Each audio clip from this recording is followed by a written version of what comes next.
We have to just borrow more money just to sustain the existing amount of spending because we have higher interest payments, which means we need more borrowing. And as we borrow more, what happens to our interest payments? They go up. The debt keeps exploding at an accelerating rate. It's exponential. That means that this debt situation that the Republican Party just made worse becomes seriously dire.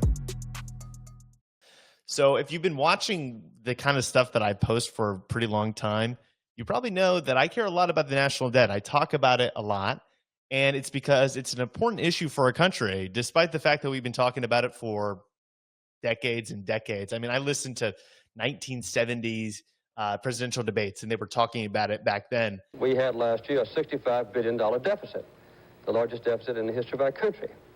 More of a deficit spending than we had in the entire 8-year period under President Johnson and President Kennedy. But it's just as relevant, if not actually way more relevant today. And it's all the more relevant after on Wednesday, Republicans passed the One Big Beautiful Bill, as they call it. It's a piece of legislation which adds $3.8 trillion to the deficit over the course of the next 10 years. The CBO, Congressional Budget Office, fully nonpartisan, no agenda. They say it adds $3.8 trillion. Why does it do that? Well, because it adds way more tax cuts. It cuts taxes a lot more than it cuts spending. And those spending cuts that it does make are devastating ones. But the tax cuts are so large that those spending cuts can't offset it. And if you don't believe me and you don't believe the Congressional Budget Office, I ask you to please believe this Republican congressman who just spoke out against the bill. I'm going to show you this clip. Pay attention right here. Well, I'd love to stand here and tell the American people, we can cut your taxes and we can increase spending and everything's going to be just fine. But I can't do that because I'm here to deliver a dose of reality. This bill dramatically increases deficits in the near term, but promises our government will be fiscally responsible 5 years from now. Where have we heard that before? How do you bind a future Congress to these promises? This bill is a debt bomb ticking. Mr. Speaker, we're not rearranging deck chairs on the Titanic tonight.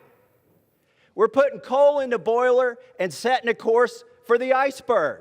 If something is beautiful, you don't do it after midnight. That's a good line.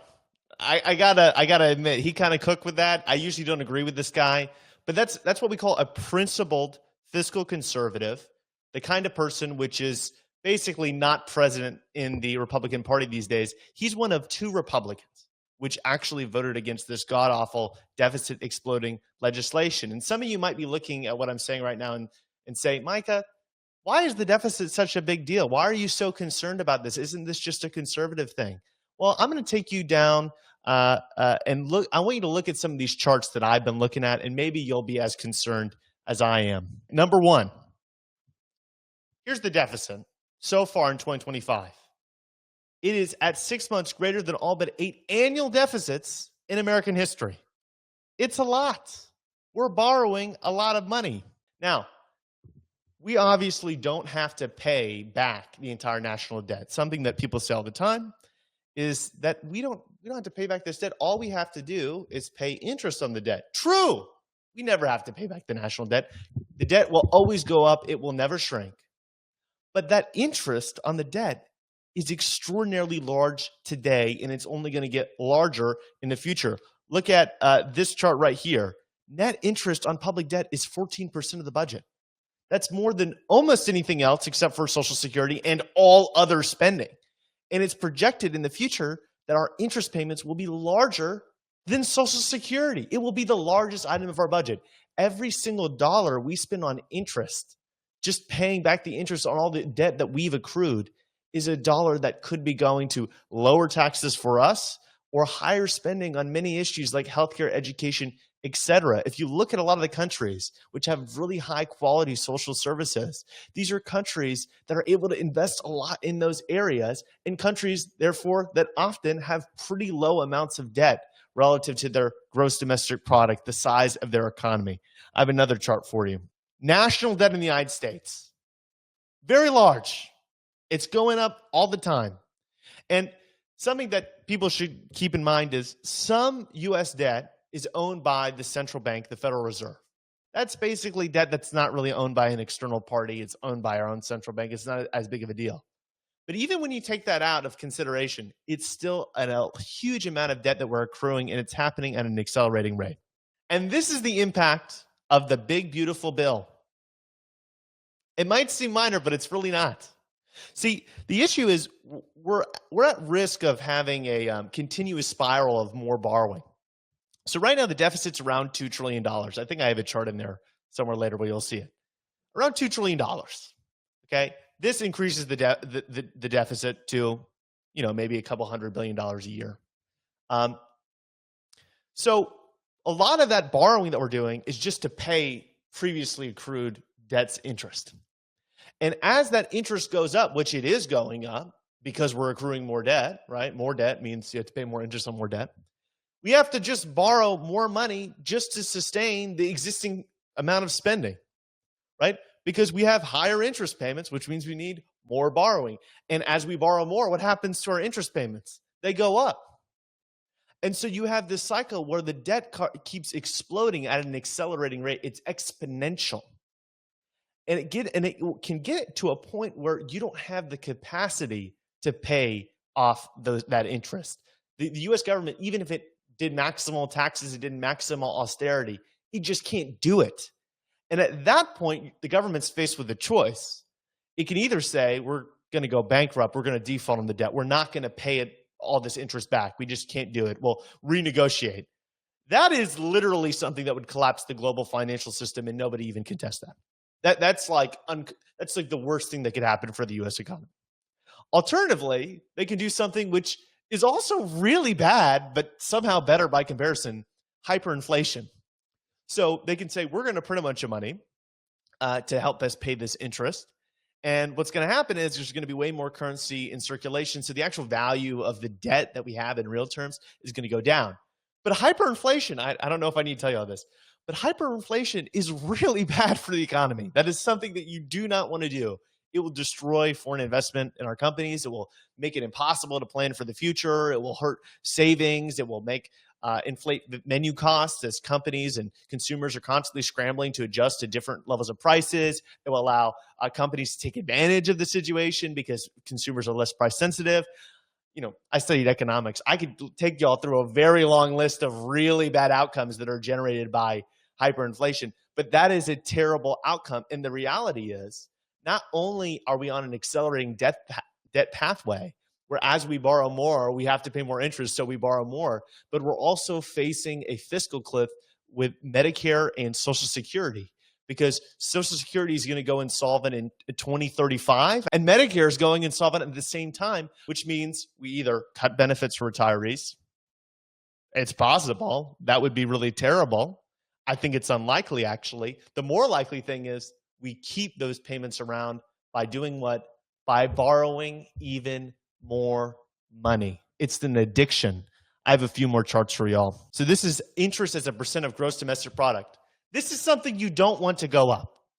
This is the percent of interest payments that we're paying on the total debt as a percentage of our entire economy. And right now, we're paying around 3% of the entire economy just in interest on the debt that we've accrued. It's pretty self-explanatory, but that's bad. Now, it's not the highest it's ever been. You might say, Micah, this is unprecedented. This isn't so bad. Look at it. Look at this. Back in 1990, look, we were paying the same amount of interest. Maybe they were just borrowing a lot back then. They got over it. It's not over. This isn't a debt disaster. Here's what I need you to recognize. Some of y'all might not know history, but it's okay. That's what I'm here for. Back in the 1990s, interest rates were in a completely different world than they were now. I mean, interest rates were like over 10%, 12%, 14%, 15%. This is a time of stagflation. The Federal Reserve was jacking up interest rates like crazy. So the debt wasn't actually that crazy large, but the interests on it were enormous, the interest payments. Now, we've gotten into a different scenario that's actually much, much worse and much harder to escape. Interest rates have actually been relatively low, but the debt is just massive. Like, it's just huge. It is growing like extraordinarily fast. And so we're really sensitive to interest payments going up. Because if interest rates go up, if interest rates returned, to the level they were in the 1990s, we would be insolvent right now. The default, the hyperinflation, that would be happening right now. It would be over. The Federal Reserve can't even do what it did in the past. Let me take you to another chart. If you're not scared already, I don't know what's going on in your mind. This one's really cool. So this shows you total spending over time versus you have the different compartmentalized elements of spending. And I think it's a really cool visual of the fiscal situation that we're in. And the cool thing here is there's a projection, right? And so you see net interest doesn't make up a huge amount of spending right now, right? If you look at the 2024 line. But what happens over time? Well, that net interest white space, it goes up a lot, until up into the future. This is a huge, far projections, until it's like 50% of our spending, right? And it's like the insolvency territory. Now, this is, I think, assuming kind of stagnant interest rates. That's the reason why it looks so flat. A lot of people say these projections are always bullshit. It's not so bad, right? Because in the past, projections like these have been less accurate because interest rates have just gotten lower and lower and lower. So as the debt's accrued, the interest rates have gotten lower. It hasn't been such a terrible situation. But that brings us to the present context, where the interest rate situation right now is a really, really worrying one. Because part of the reason why we've been able to maintain such low interest rates is because the United States is what we call the world's global reserve currency. That might have been a phrase that you've been hearing about more recently because it's been something that's kind of going away.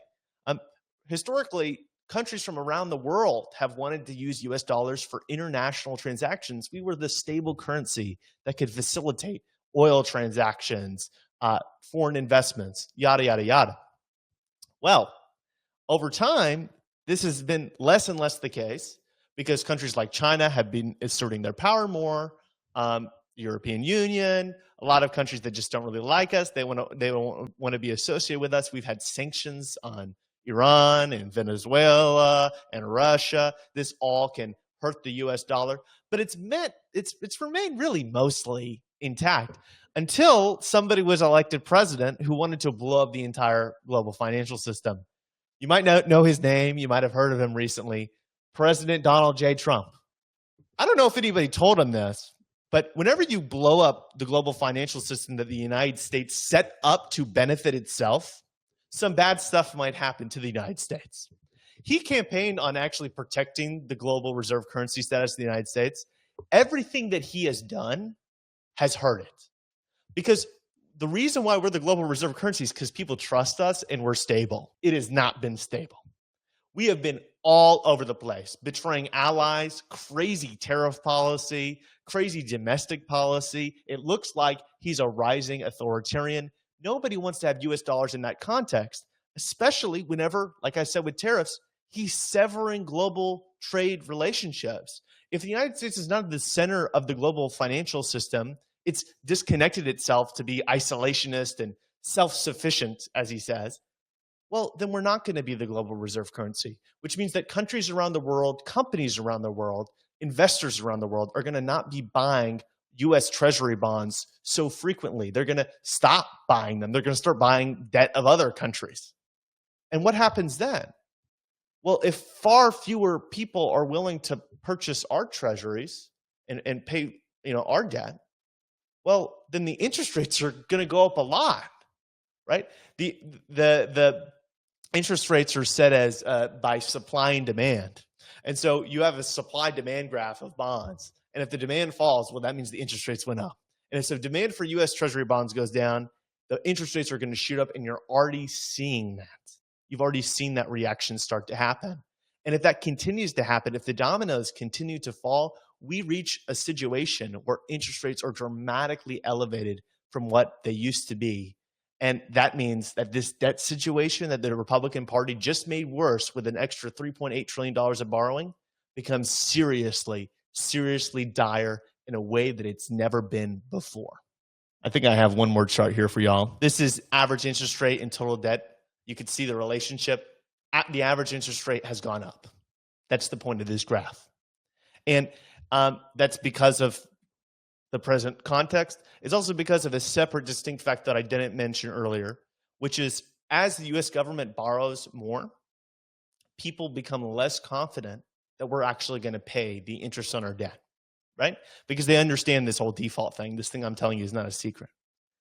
And so would you want to buy a bond? Would you want to loan money to someone? Do you think it's, not so likely that they pay you back? Well, investors still think the U.S. government is going to pay them back. But as we borrow more and more and more, it becomes less and less probable. And so they demand a higher and higher interest rate to compensate themselves for the risk of the timeline where the U.S. government doesn't pay its debt back.